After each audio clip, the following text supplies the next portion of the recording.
видите, на высокой скорости шум проходит. Не полностью, остается немного, но нету такого ярко выраженного свиста. Вот. Соответственно, на байке, если едешь на дальние расстояния, просто-напросто невозможно передвигаться в скоростном диапазоне 40-50 километров.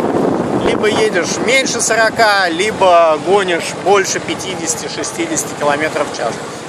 Потому как долго проехать не представляется возможным, там с ума можно сойти.